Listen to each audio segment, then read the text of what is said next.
Assalamualaikum warahmatullahi wabarakatuh. Pada kesempatan kali ini, David Yafiz YouTube channel, kita akan meringkas buku Becoming an Employer of Choice, Make Your Organization a Place Where People Want to Do Great Work. Jadi di sini kita akan mereview sebuah buku. Buku ini merupakan karangan dari Judith Lily Joyce, yang kalau diartikan gini, menjadi bagaimana cara menjadi karyawan pilihan dan membuat perusahaan tempat yang tepat untuk kita meraih kesuksesan, seperti itu. Yang pertama ini adalah business case, kata pengantarnya ya. Yang pertama kita harus tahu dulu bahwa aset terbesar sebuah perusahaan itu adalah karyawannya. Jadi karyawan itu merupakan aset, bukan beban. Jika perusahaan peduli dengan karyawan setiap saat, percayalah karyawan akan membalas budi pada perusahaan itu 10 kali lipat. Nah, bagaimana cara mempergunakan buku ini? Buku ini dibaca harus dari bab awal sampai akhir. Tapi jika kamu memerlukan bab yang spesifik dan relevan dengan kebutuhan kamu, tentu tak masalah jika membaca bab yang diinginkan saja. Buku ini bukan hanya tentang karyawan ya, tapi juga tentang kepemimpinan. Jadi bagaimana jadi seorang pemimpin, bagaimana jadi seorang manajer gitu. Buku ini bukanlah sebuah formula ajaib yang bisa abrakadabra mengubah suatu tempat kerja dalam waktu semalam saja, karena perubahan memang berasal dari pemimpin yang berada di atas. Akan tetapi ide-ide segar yang dinamis tetap harus memperhatikan aspirasi dari bawah. Jadi from top to down, from bottom to top. Mean what you say, making your reality match your principle. Jadi gini, perusahaan itu seharusnya memupuk kesetiaan, layanan, dan komitmen dari karyawannya. Sebagai seorang karyawan, apa yang harus kita lakukan? Ada 3 hal utama harus kita lakukan. Yang pertama itu adalah membangun kepercayaan dengan memberikan loyalitas yang penuh pada perusahaan. Yang kedua, memberikan citra positif dan meningkatkan standar perusahaan di mata klien, customer, dan masyarakat umum, bahkan kompetitor dari perusahaan. Jadi perusahaan saingan ya, jadi tetap kita memberikan citra positif untuk meningkatkan standar perusahaan kita. Yang ketiga adalah memberikan pelayanan prima pada pelanggan atau customer. Sekarang kita bicara soal kepemimpinan. Apa itu kepemimpinan? Apa itu leadership? Kepemimpinan atau leadership itu tidak bisa datang begitu saja ya. Orang yang muncul membangun ide-ide baru, bahkan meneruskan ide lama yang cemerlang. Jadi gini, jadi ada seorang pemimpin, dia baru datang, dia memunculkan ide baru. Kalau ternyata dia ide lama itu ada yang cemerlang, kenapa nggak dia meneruskan gitu? Kemudian yang kedua adalah orang yang mampu menginspirasi. Jadi menginspirasi banyak orang dalam berbagai hal gitu kan. Kemudian yang ketiga adalah orang yang mampu menyelaraskan misi dan visi. Jadi misinya dalam waktu dekat apa bagi perusahaan, visinya dalam jangka panjang apa gitu. Kemudian orang yang mampu memotivasi. Jadi dia bisa memotivasi pribadinya, bisa memotivasi bawahannya gitu kan. Pemimpin bersifat inklusif dan mampu melayani semua kalangan. Jadi nggak boleh eksklusif ya, dari berbagai kalangan, nggak ada membedakan ras, membedakan tingkatan, gaji, dan sebagainya ya. Jadi harus bersifat benar-benar inklusif, berbuat sama bagi semua. Kemudian dapat melayani kolega dengan baik. Jadi otomatis ada kolega yang datang, dia bisa melayani dengan baik. Kemudian pemimpin itu mau terus belajar. Ini yang paling penting ya, karena ingat ya, ilmu itu dicari bukan dari kecil sampai kita kuliah saja, tapi setiap detik, setiap waktu kita itu merupakan waktu yang dipergunakan untuk terus belajar dalam berbagai hal. Kemudian pemimpin mampu mengembangkan hubungan yang kuat dalam perusahaan. Jadi bagaimana dia cara mengembangkan antar karyawannya itu menjadi suatu tim yang solid, tim yang kuat. Jadi bukan memecah belah ya. Karena saya ada pengalaman dulu, saya pernah ada cerita teman gitu, dia bekerja di suatu tempat. Jadi pimpinannya itu dia seolah-olah membuat friksi antar bagian, katanya biar kompetitif. Nah, jadi sebenarnya nggak bisa seperti itu ya. Jadi justru harus mengembangkan hubungan yang kuat dalam perusahaan.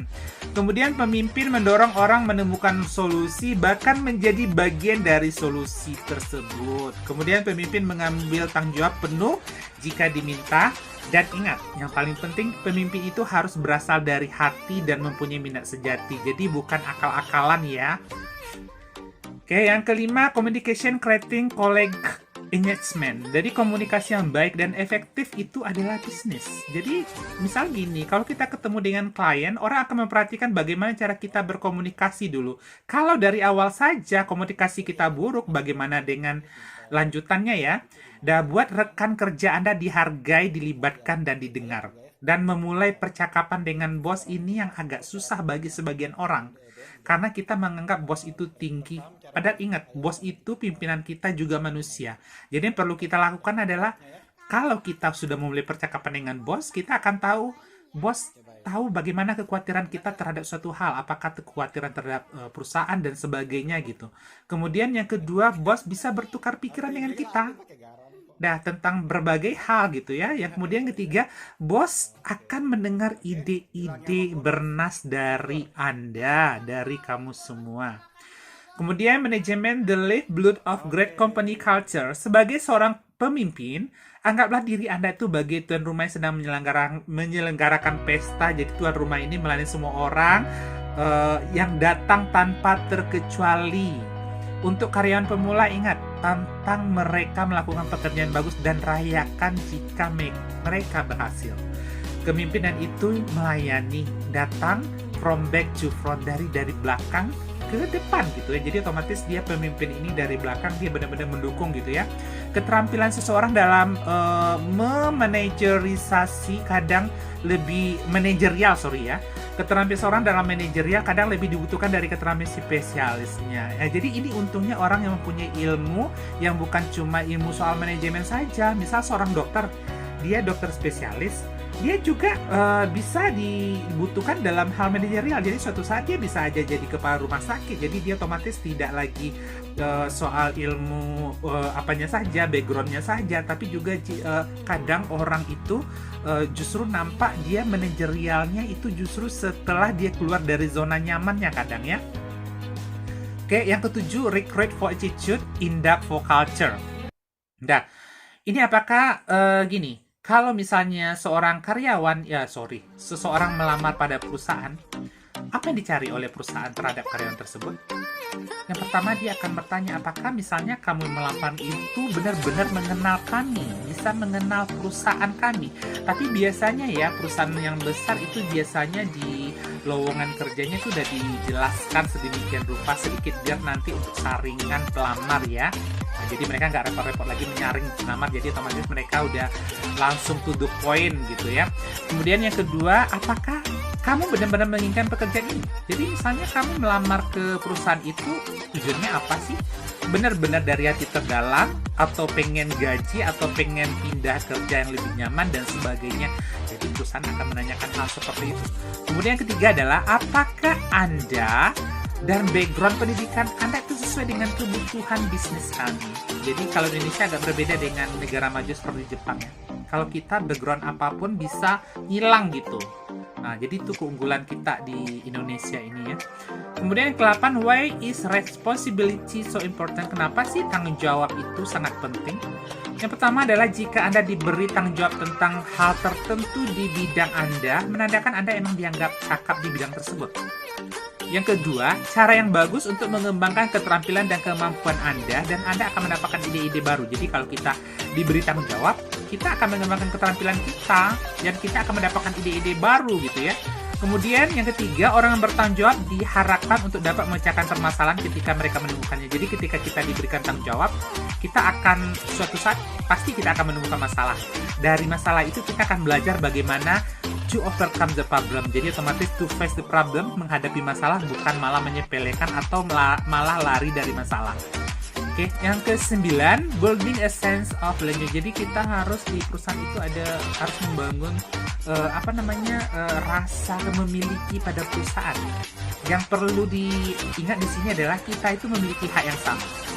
Nah, Jadi ini sebagai apa ya? Sebagai manajer atau pimpinan ya. Jadi harus tahu kalau misalnya semua karyawan yang ada di perusahaan itu memiliki hak yang sama. Dan kedua, jangan bikin bagian-bagian dalam perusahaan terkotak-kotak. Ini bagian ini bagian ini. Jadi otomatis akan mengakibatkan kompetisi yang tidak sehat gitu kalau dibikin kotak-kotak seperti itu ya.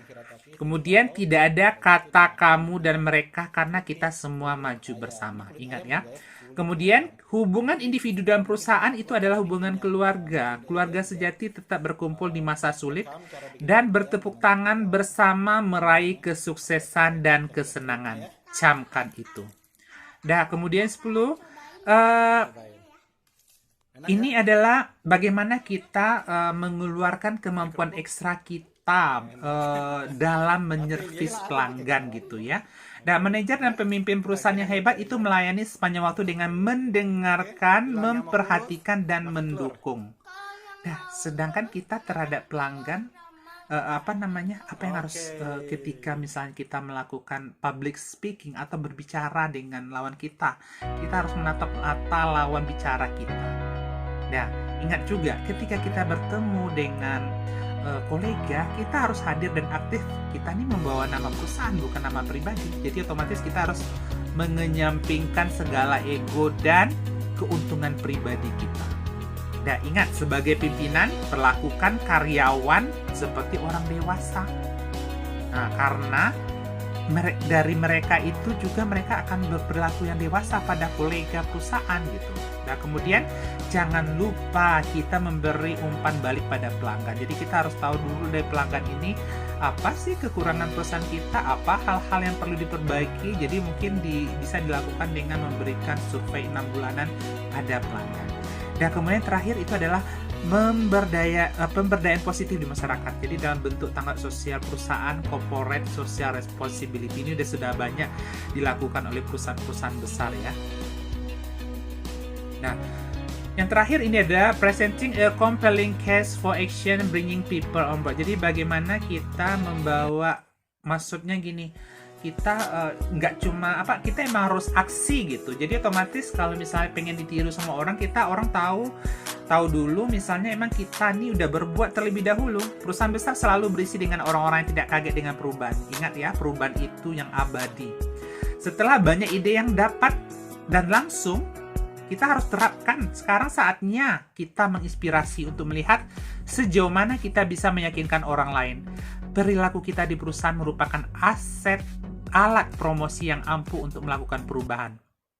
Dan identifikasi prinsip Anda, pahami perilaku yang menunjukkan, biarkan hal itu memandu tindakan Anda. Ketika Anda gagal, akui itu.